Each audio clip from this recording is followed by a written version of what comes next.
திடுதிடுப்புன்னு காரில் வந்து இறங்கிய தன் மகளின் மொட்டை கழுத்தை பார்த்ததும் பார்வதிக்கு நெஞ்சு திக்கென்றது. அங்கே உஷாவை இறக்கி விட்டுட்டு மாப்பிள்ளை சுரேஷின் கார் விருட்டென கிளம்பி சென்றது. உள்ளே நுழையும் மகளே, வா வா, என்ன திடீர் விஜயம் என்று அழைத்த பார்வதியின் மனசு வந்ததும் வராதுமா இப்பவே கேட்காதன்னு தடுத்தது. மா, இன்னைக்கு ஒரே தலைவலி, அதான் ஆஃபீஸ்க்கு லீவை போட்டுட்டு சுரேஷ் இங்கே இறக்கிவிட சொன்னேன். ஈவினிங் வந்து பிக்கப் பண்ணிப்பான்.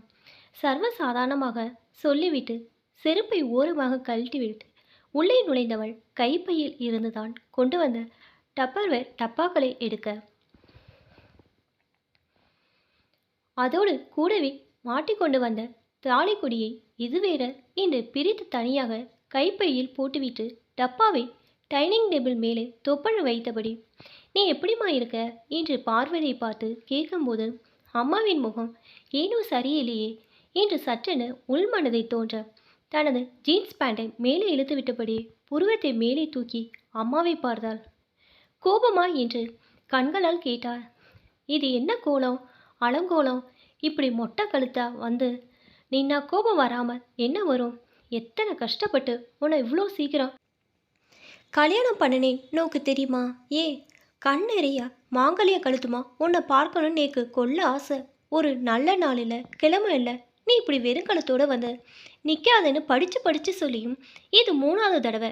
நீயும் கல்யாணம் ஆகி பொக்காத்துக்கு போய் இந்த 6 மாதத்தில் அட்லீஸ்ட் என்னை பார்க்க வரும்போதாவது கழுத்தில் தாலிக்குடியை போட்டுண்டு வரக்கூடாதா? அது என்ன அவ்வளோ பெரிய சுமையா? இல்லை உன்னோட அழகு கேட்குறதா?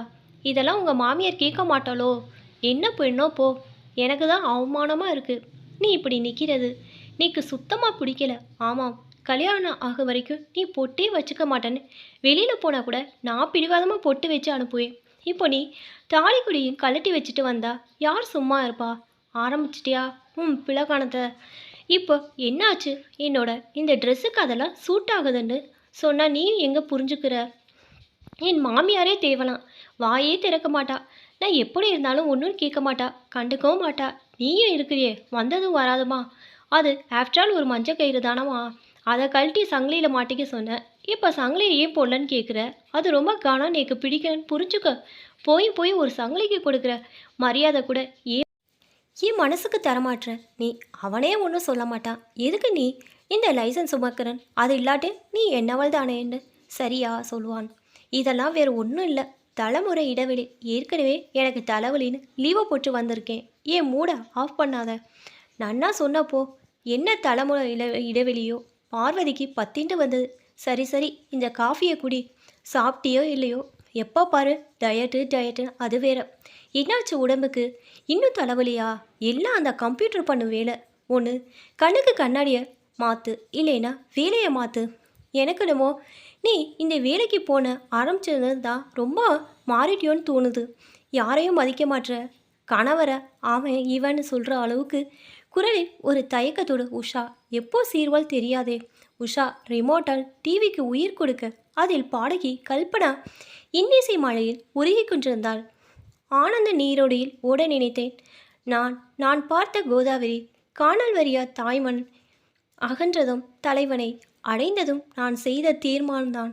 அதற்கிந்த சன்மானந்தான் அவமானந்தான். நல்லதோர் வீணை செய்தேன், அதை நலங்கிட பொழுதி எரிவதென்றோ சொல்லடி சிவசக்தி. சுடர்விடும் அறிவுடன் என்னை படைத்தாய் நீ. கல் நெஞ்சங்களை கட்டி இழுக்கும் கல்பனாவின் குரலில் அமைதியான பாட்டு பார்வதி சமையலரில் இருந்து கட்டி எடுத்தது. உஷா, இது எவ்வளோ நல்ல பாட்டு, கேட்டு எத்தனை வருஷமாச்சு? இது மாதிரி பாட்டை கேட்கும்போது தான் நீக்கு பழைய ஞாபகமே வரும். அந்த பழைய காலங்க சந்தோஷமாக இல்லாட்டாலும் சில நல்ல பாடல் மனப்புண்ணுக்கு மறந்தா இருக்கும். உஷா தன்னை நைட்டில் மாற்றிக்கொண்டபடியே, ஆமாம்மா, ரொம்ப நன்னா இருக்கு இந்த பாரதியார் பாட்டு. கல்பனாவுக்கு அற்புதமான குரல் சொல்லிக்கொண்டே அம்மாவை பார்த்தாள்.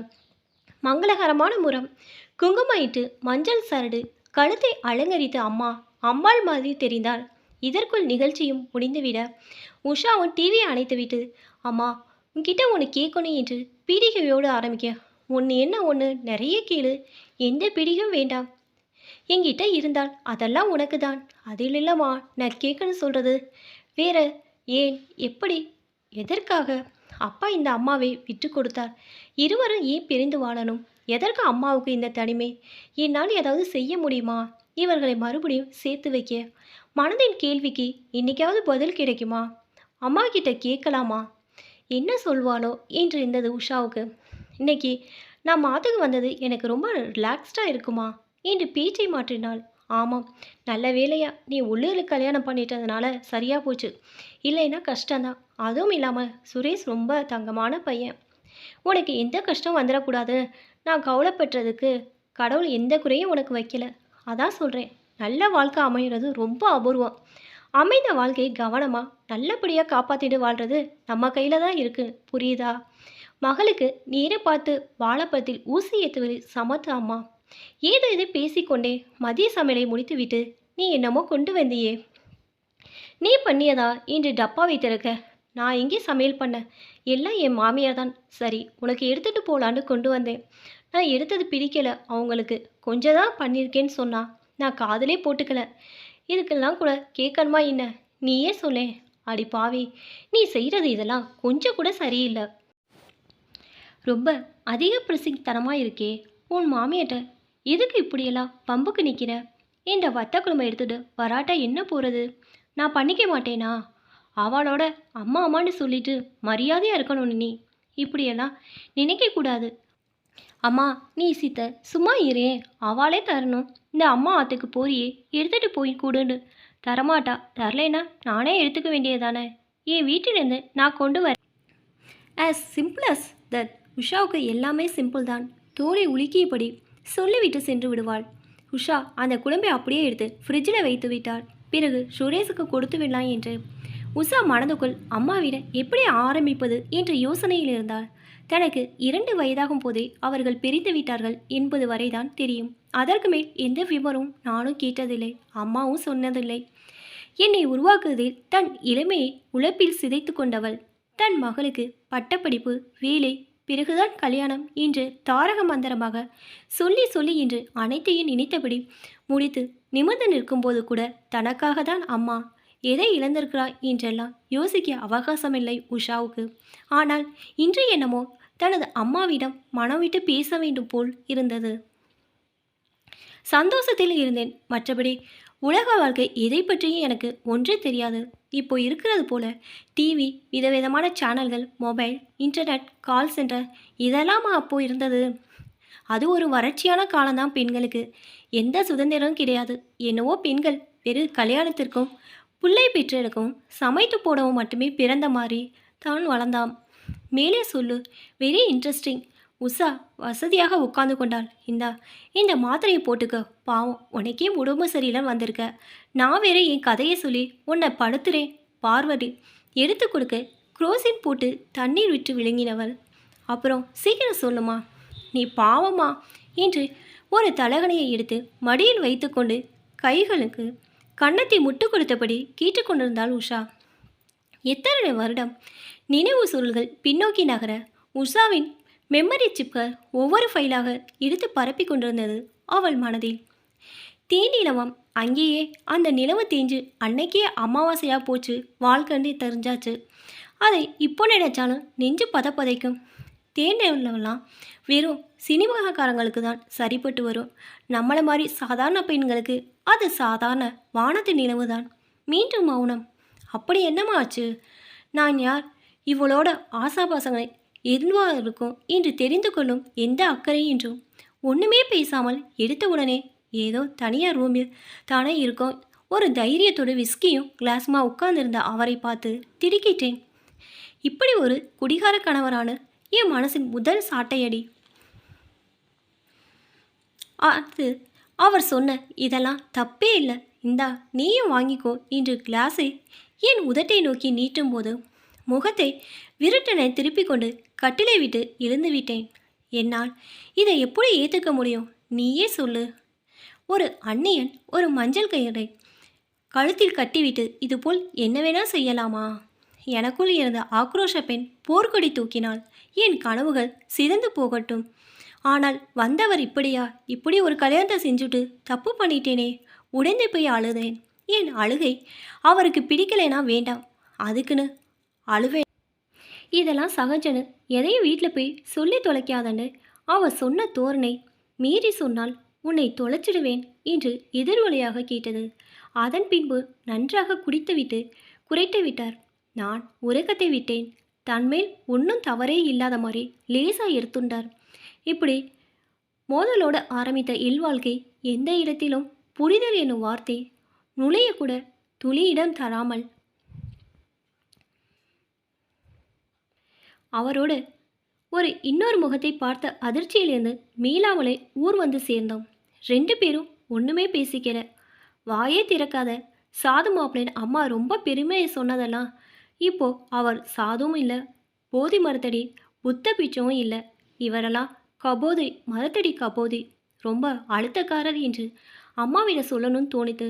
ஒருத்தர் ரொம்ப மௌனமாக அதிகம் பேசாமல் இருந்து விட்டால் அவர் ரொம்ப சாதுனோ ரொம்ப அறிவாளினோ இனிமேல் நம்பக்கூடாதுன்னு மனசு சொல்லிட்டு, நமக்கு தான் எல்லா ஞானமும் காண கடந்து தானே வரும். அன்னைக்கும் இந்த ஞானம் வரல. பட்டு இப்போ தான் யோசனையே வந்திருக்கு. அதான் வாழ்க்கைன்னு என்னன்னு புரியும் போது பாதி வாழ்நாளும் முக்கால் வசந்தமும் நம்ம விட்டே போயிடும். நீயும் தெரிஞ்சுக்கோ. அதுக்கப்புறம் என்னாச்சு? உன் காலத்தில் எப்படியோ தெரியாது. ஆனால் இப்போல்லாம் இதெல்லாம் ஒன்றுமே இல்லை. இதுக்கெல்லாம் நான் அப்பாவை கோச்சிக்க மாட்டேன். இப்போ தான் எல்லோரும் குடிக்கிறாங்களே.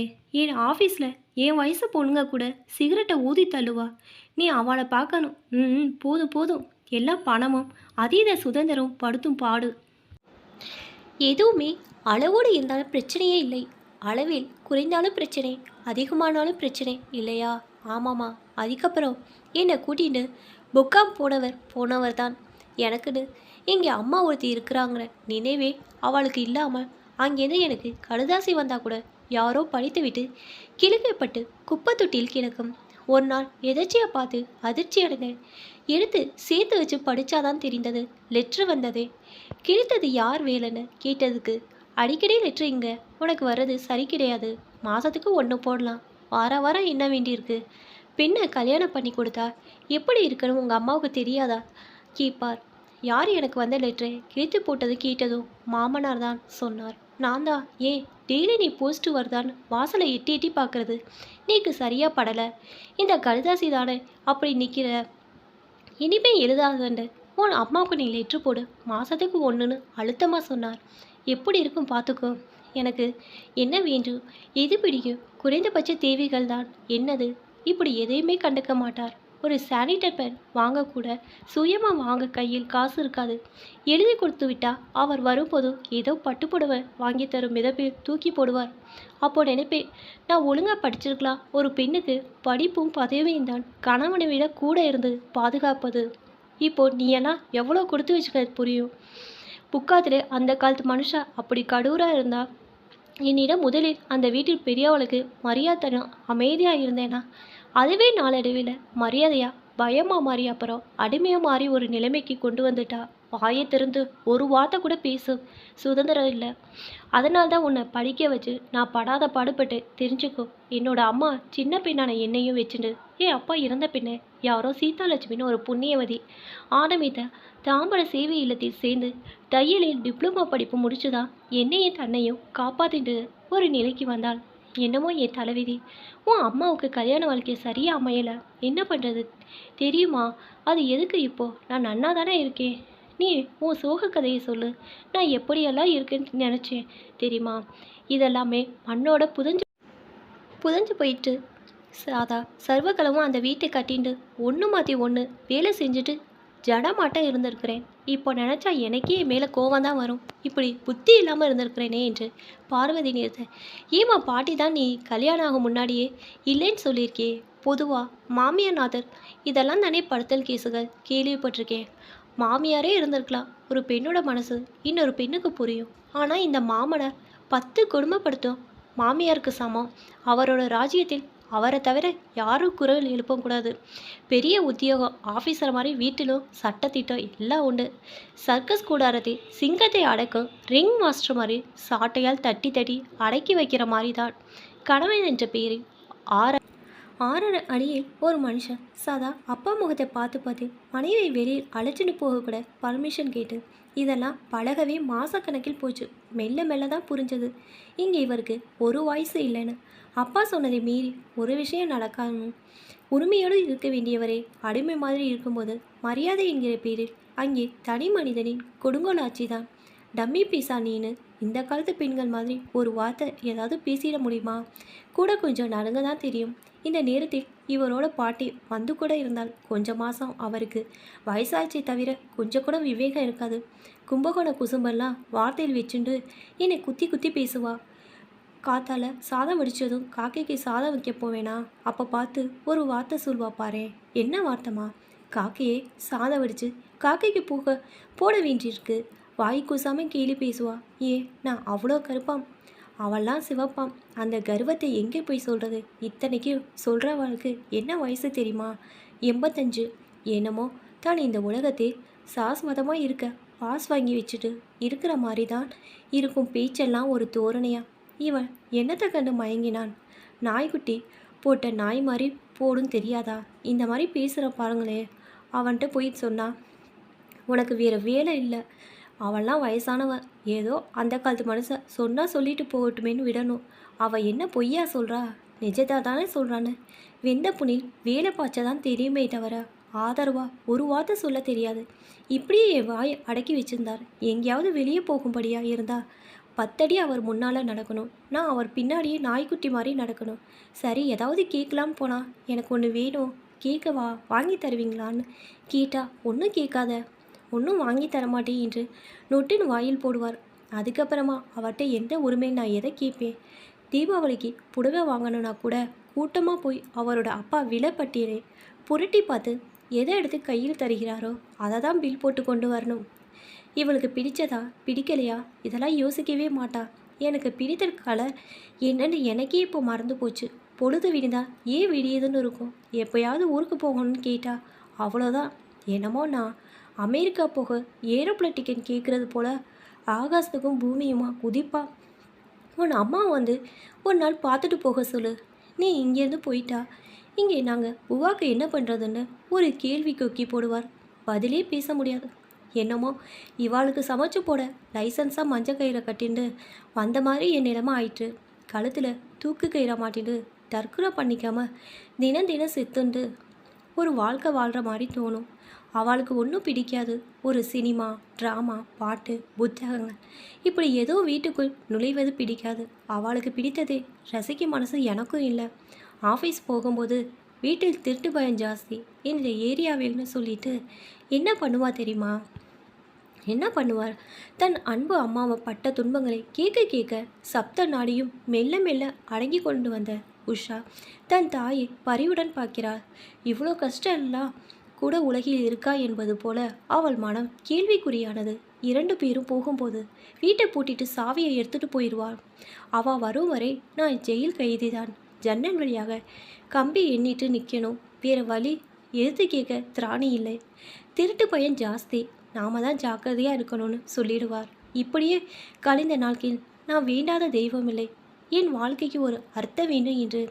சில சமயங்களில் தெய்வம் எத்தனையோ சோதனைகளை தந்தாலும் சில நேரங்களில் கண் திறந்து பார்க்கும். அப்படி திறந்து பார்த்த நேரம் குந்தி தேவிக்கு கர்ணன் கிடைத்தது போல நம்ம வாழ்விலும் கடவுளின் கருணை கிடைச்சிடும். இதை சொல்லும்போது பார்வதியின் குரல் கம்மியது. அம்மா, நீ ரொம்ப பாவமா, நீ பொறுமையின் சிகரமா. எனக்கு இதுபோல் ஒன்று நடந்திருந்தால் நான் இதெல்லாம் டாலரேட் பண்ணிக்கவே மாட்டேன். You are really great. அப்போ அவ்வளோ கஷ்டப்படுத்தினாரா? குழந்தை பிறக்க போகுதுன்னு குழந்தை சிகப்பாக பிறந்தாதான் தேவலாம், அதுவும் பொண்ணாக பிறந்துடக்கூடாது, அப்படி இப்படின்னு 1000 கண்டிஷன்.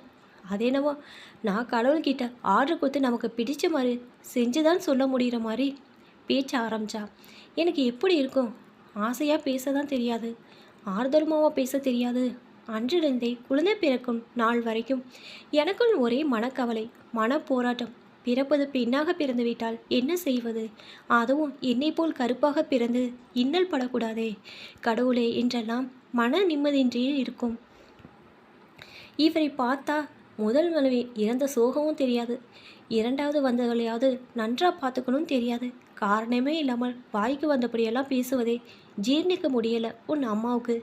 பெண் என்பவள் புகுந்த வீட்டில் அடிமைதானா எனக்கென்று ஒரு வாழ்வு இல்லையா என்றெல்லாம் யோசிக்க யோசிக்க இந்த கொடுமையிலிருந்து வெளியே சென்று விட வேணும் என்று தீர்மானம் மனதளவில் செய்ய ஆரம்பித்தேன். பிரசவம் அம்மா தான் பண்ணினா. நல்லபடியாக முடிந்தது. நடக்கக்கூடாதது நான் பயந்தது தான் நடந்தது. விதிக்கு என் மேல் என்ன பூர்வீக வெறுப்போ தெரியல.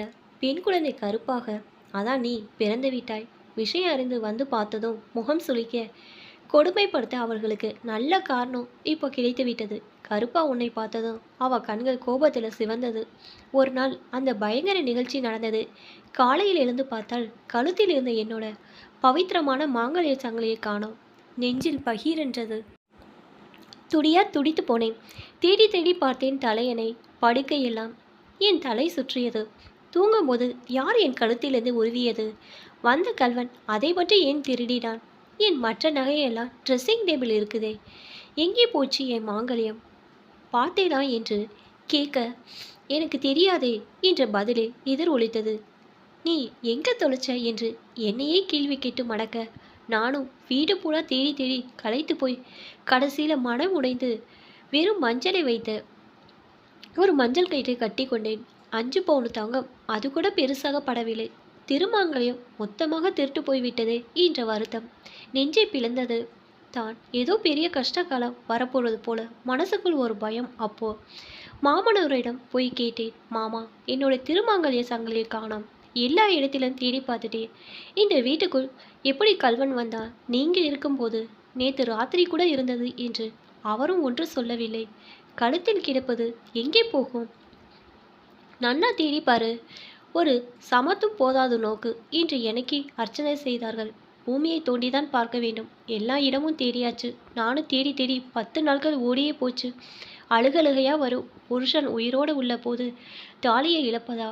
இன்னையோட 10 நாட்கள் ஆச்சு தாலிக்குடி காணாமல் போய். மனசே சரியில்லை என்று நான் அழுது கொண்டே சொன்னது மாமா என்ற அந்த பாறை மனதில் கேட்க, அவன்கிட்ட போய் கேளு, இந்த மாதிரி வேளா உன் ஆம்புடையான் செய்வான் என்று தனிந்த தூளியில் என்னை நேராக நோக்காமல் மேடை பார்த்து சொல்கிறார். எனக்கு எப்படி இருக்கும்? இதயம் அப்பளம் போல் நொறுங்கியது. உடனே ஓடி போய் மாமா சொன்னார், நீங்கள் தான் தாலிக்குடியை எங்கேயோ எடுத்து ஒளிச்சு வச்சிருப்பீங்கன்னு. இதை கேட்டதும் ஏனோ அவரின் வெள்ளை முகம் கருத்து போனது. திருடனை தேல் குட்டியது போல். இதற்கு முன்னாலும் இது போல் ஏதாவது நடந்திருக்குமா? எனக்குள் சந்தேகம். அங்கிருந்து ஸ்டூலை எடுத்து போட்டு பரன் மீது இருக்க ஒரு பெட்டியை இறக்கி வச்சு அதிலிருந்து தாலிக்கொடியை எடுத்துக்கோ என்று சொல்லிட்டு வேகமாக வெளியில் கிளம்பிட்டார். கடவுளே, இப்படியும் ஒரு கல்வனா? ஒரு வழியாக கிடைத்தது. நேக்கு எப்படி இருக்கும்? இத்தனை நாட்கள் எங்கேயோ தொலைஞ்சு போச்சுன்னு கவலைப்பட்டு இருந்தவள் கடைசியில் அதற்கு சொந்தமானவரே, அதை நல்ல நேரம் பார்த்து கட்டியவரே அதை திருடி ஒழித்து வைக்கணும்னா எவ்வளோ வன்மம் இருக்கணும் மனதில். நேக்கு ஏனோ புரியலை.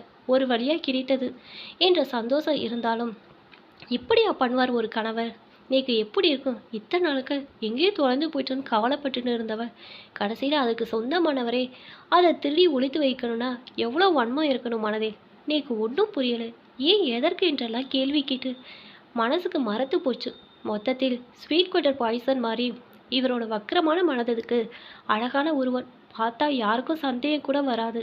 பார்க்க சாது மாதிரி ரொம்ப மென்மையாக தான் இருப்பார். ஆனால் இதயம் கருக்கல் பாறை. அதில் முட்டிண்டா என்ன ஆகும்? என் தலைதான் சிதறும். ஒரு நாள் இப்படி தான் ஏதோ பேசி கொண்டிருந்தவர்கள் விலைவாசி அது இதுன்னு பேசிட்டு கடைசியில் கருப்பு பெண்ணுக்கு வரதட்சணை, நகை, சீர் வகைகள் எல்லாம் 2 மடங்காகும் என் முன்னாலேயே சொல்ல ஆரம்பித்தார்கள். இதில் படிப்பு செலவு வேற. அப்போதான் ஒரு வார்த்தை வெளியில் வந்தது, பெண்ணுக்கெல்லாம் எதுக்கு படிப்பும் கிடைப்பும்? இதெல்லாம் படிக்க செலவு பண்ணி கொண்டு இருக்காத. வயசுக்கு வந்தால் யாரையாவது பார்த்து தார வார்த்து கொடுத்துடு. இல்லைன்னா கூட அதுவே எவனையாவது கூட்டிகிட்டு வந்து நிற்குமோ என்னமோ. இல்லாட்டி சொல்லாமல் கொள்ளாமல் கல்யாணம் பண்ணிட்டு ஓடி போயிடுமோ. யார் கண்டா 2 வயது பெண் குழந்தையை பார்த்து ஒரு தாத்தா குழந்தையின் தகப்பனிடம் பேசும் பேச்சா? அதுவும் என் முன்னாலேயே. நாக்கு இருந்தால் என்ன வேணால் பேச தோன்றுமா? வெறும் பணம் மட்டும்தான் வாழ்வா? பணம் இருந்தால் மட்டும்தான் கல்யாணமா? இந்த மனோபாவத்தில்தான் என்னையும் கல்யாணம் பண்ணி கொண்டாயா? உனக்கெல்லாம் எதுக்கு குடும்பம், மனைவி, ஊரை ஏமாத்தவா? அதான் பணம் நிறைய இருக்கே, எப்படி வேணா நீ இருந்திருக்கலாமே. யார் உங்களை ஏற்று கேட்க போறா? இனிமே தாத்தில் இருந்தும் இல்லாமல் இருக்க எனக்கு என்ன பைத்தியமா? தீவிரமாக யோசித்தேன். என் மனசெல்லாம் உன்னை எப்படியாவது இங்கேருந்து காப்பாற்றணும் மட்டும் இருந்தது.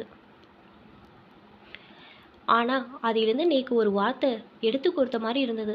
அதுதான் ஓடி போயிடுமான்னு அவர் சொன்னது. நானும் ஓடி போயிடலான்னு உள்ளுக்குள்ளே யோசிக்க ஆரம்பித்தேன். யோசித்தேன். யோசிச்சேன். இந்த பாதாள நரகத்தில் குடும்ப கைதியார் நோவதை காட்டிலும் தனி பிறவியாய் என் அம்மா மாதிரி தையல் கத்துண்டு உழைத்து வாழலாம் தோணித்து. முடிவா பகவான் பேரில் வாரத்தை போட்டுட்டு உன்னை அழைச்சிட்டு வீட்டை விட்டு ஓடி போயிடலாம் தோணித்து. முதல்ல கஷ்டமா இருக்கும், பொறுத்துக்குவேன். பிறகு பழகிடும். சாப்பாட்டுக்கும் தங்க இடத்துக்கும் கஷ்டம் இல்லாத இடம் ஒன்றுனா அது ஏற்கனவே எனக்கு நன்கு பழக்கப்பட்ட இடம்தான். தாம்பரம் சேவை இல்லம். நேராக அங்கேயே போகலாம் தீர்மானமாக தைரியமாக கிளம்பி வந்துட்டேன். நல்லது கேட்ட இரண்டிலுமே ஒரு உச்சம் இருக்கு. நான் வந்து மாட்டிக்கொண்டது நரகத்தின் உச்சம். அப்போ என் மகளுக்கும் இதே போன்ற ஒரு உச்சத்தில் கொண்டு விட எந்த தாயின் மனமும் ஒப்புக்கொள்ளும். திருத்தவே முடியாத இரண்டு மனிதர்களுக்கு இடையில் சிக்கிக்கொண்டு நான் என்னையே இழந்து சிதைந்தது போனது போல உன்னையே எப்படி பலி கொடுப்பது? இதே நரகம் எனக்கு பழகியது போல உனக்கும் பழக்கமாகக்கூடாது. அதுக்கு நானும் உடந்தையாக இருக்க மாட்டேன். உன்னையாவது சுதந்திர காற்றில் ஆரோக்கியமாக வாழ வைக்க வேண்டிய ஒரு தாயாக என் கடமை. அவர்கள் என்னை அழித்தது போதும். ஒரு வம்சமே அழியக்கூடாது. அடுத்து எடுத்த முடிவுதான் நான் உன்னை தூக்கி கொண்டு எனக்கு தேவையானதை எடுத்துக்கொண்டு உன்னோட வெறும் பிறப்பு சான்றிதழை மட்டும் எடுத்துக்கொண்டு அங்கிருக்கும் எந்த ஞாபக சின்னத்தையும் சுமக்காமல் யாருக்கும் சொல்லாமல் தாம்பரம் வந்து இறங்கி சேவை இல்லத்தை சேர்ந்துட்டேன். நீ பெரியாளான பிறகு அங்கேருந்து இங்கே வந்துட்டேன். அந்த 10 வருடத்தில் என்னை யாரும் தேடலை, இனிமேலும் தேட மாட்டா. இதோ திரும்பி பார்க்கும்போது 20 வருஷம் ஓடி போச்சு. என்னை பற்றி கவலைப்பட்டே பாட்டியே செத்து போயிட்டா. நீயும் என் மனசு போல இன்ஜினியர் ஆகிட்ட. உனக்கு கல்யாணம் பண்ணிட்டேன். இப்போதான் நான் நினைத்தது முடிந்த முன் நிம்மதி எனக்குள்ள மூச்சு விட்டுன்னு இருக்கு. நான் உனக்கு போட்டது தான் அந்த தாலி சங்கிலி, என்னோட சீதன சங்கிலி. அதோட மதிப்பு பணத்தால் சொல்ல முடியாது. ஏன் தெரியுமா? அது என் அம்மா எனக்கு என் கல்யாணத்தில் போட்ட பாட்டியோட சங்கிலி. இது வழி வழியாக வரும் பவித்திர பொக்கிஷம் உஷா. அதை நாம் எப்படி மதிக்கிறோம் என்று இருக்கு. தாலிக்குடி வெறும் மஞ்சள் கயிறோ அல்லது தங்கச் சங்கிலியோ இல்லை. அது சுமங்கலி பெண்ணின் உயிர் நாடி. அதற்கும் ஆம்புடைய அன்புக்கும் புறக்கணிப்புக்கும் எந்த சம்மந்தமும் இல்லை. ஆனால் ஒரு பெண்ணின் மன ஓட்டத்துக்கும் அதுக்கும் ரொம்ப சம்மந்தம் இருக்கு. திருமங்கலத்தின் மகிமை என்னவென்று கேட்டியே. கல்யாணமே ஆகாதவங்களுக்கு கல்யாணம் ஆகி உன் அம்மா மாதிரி பேதைகளுக்கும் கணவனை இழந்தவர்களுக்கும் கல்யாணம் ஆக வேண்டிய பெண்களையும் கேட்க போனால் சில விஷயங்களை எந்த காலமும் மாற்றிட விட முடியாது. இத்தனை நேரம் அம்மாவின் வாழ்க்கை கதையாய் கேட்டுக்கொண்டத உஷா அம்மா இதை சொன்னதும் அழாத குறையாக உன்னோட தைரியம், நேர்மை, பாசம் இதெல்லாம் நான் உன்னோட கூட இருந்து முழுசாக உணர்ந்தவம்மா. கிணத்து தவளை கூட வாழையை பிடித்து வெளியே வந்து ஆற்றை தாண்டி விட்டது போல உணர்கிறேன் என்றாள் உஷா. சொன்னவள் தன் ஹேண்ட்பேக்கில் இருந்த தாலிக்குடியை எடுத்து கழுத்தில் மாட்டிக்கொண்டு என்னை நீ ஆசீர்வாதம் பண்ணு என்று காலில் விழுகிறாள். தீர்க்க சுமங்கலியா எப்பவும் சந்தோஷமா 2 பேரும் இருக்கணும். பார்வதி மனம் நெகிழ மகளை வாழ்த்தும்போது வாசலில் ஹாரன் சத்தத்துடன் கார் வந்து நிற்கவும் உஷா மான்குட்டி மாதிரி துள்ளிக்கொண்டு வாசலுக்கு ஓடுகிறாள். மகளின் சந்தோஷத்தை பார்த்த பார்வதியின் முகம் பொங்கி வரும் மஞ்சள் நிலவானது.